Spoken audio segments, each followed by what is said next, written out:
GIS are useful for calculating view sheds or visibilities as we practice in this week's lab. Now, we ask you to use this tool view shed, which is found in the tools down here in the Spatial Analyst tools in Surface, and then there's a view shed and a view shed 2. So this view shed 2 is a newer version. We also ask you to do a visibility analysis and a line of sight, and the line of sight is available up here in the 3D Analyst tools in the visibility in the line of sight. So we'll look at both of those. First, we'll look at the view shed, and again, we can find the view shed through here, this geoprocessing search wizard, and again, the view shed 2. So I'll left click on that, and it's pretty simple. All you do is the input raster, the input pointer polyline. Now we have a view spot down here that we've provided, and then an output raster. And there's various parameters. The only one we have you work with is an observer offset. So a height, how tall the person or observation point might be above the surface. So if I don't give an observer elevation, it grabs the elevation from the digital elevation model, and then it'll add this offset. So you might have a 2-meter tall person and seeing what they can view, or you could have a 5-meter tall platform, or you might want to see in the reverse where a tower can be seen. I might want to perhaps put a 20-meter tower here and then see what parts of the landscape can see this 20-meter tall tower. I can kind of invert that. So I'll go ahead and add a value of 20 here just for fun, and then we'll run this. Now it creates an output raster, and when the process is finished, these are all the areas that are visible from either top of a 20-meter tall tower or from which you can see a 20-meter tower if it were placed in this location.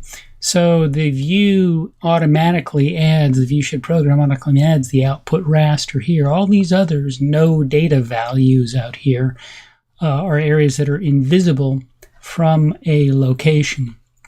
So input a DEM and a viewpoint, and the output is a raster with all the cells that are intervisible from the point at the offset that you provide. Now, I could also provide a line, and it would give me all the places in the landscape where some portion of that line was visible. A different option where I could do multiple points, and it would be any place in the landscape where I could see one of those points. So there's various options. We just introduce it to you here so that you know it exists. Another operation that we do is this line of sight. I'm going to go ahead and remove this right now so that we don't have it cluttering up our data set, is the line of sight. So again, searching for line of sight, which I showed you earlier is in the 3D. And you notice that sometimes as you add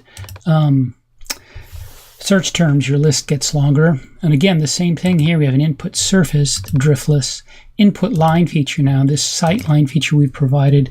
You could also do input features if you look at the help. This is additional features that might be blocking, like buildings or other structures that would get in the way for the line of sight.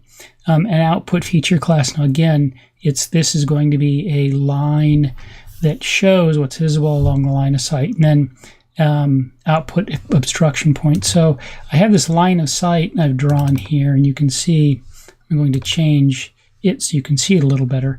And so I want to see from this point at the starting to the ending, and all these lines have directionalities, what is the visibility of the surface.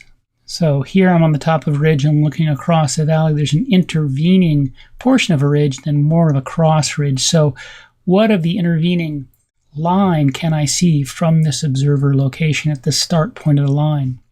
Now, it isn't obvious to you that this is the start point, but I know it is because I digitized from left to right. You can actually find the line directionality from the line attributes. So I'm going to go ahead and run this. And you see then you get this line of sight. In every place it's red, it's invisible from the location. And every place it's green, it's visible from this location. So this makes sense. I can see the top and there's a little something in the way, and I can't see over that little something till I get into the valley, and there's again little obstructions along the way, but I can see most of the valley here. Again, there's a little side ridge and I don't see, but I see the opposite side. And then this ridge blocks, I can see a bit of that ridge past it, and then some of the ridge on the other side, the extreme opposite side. So these are two quite useful tools, plus there are others in the visibility that you can experiment with and explore if you ever have to do a visibility analysis in the future.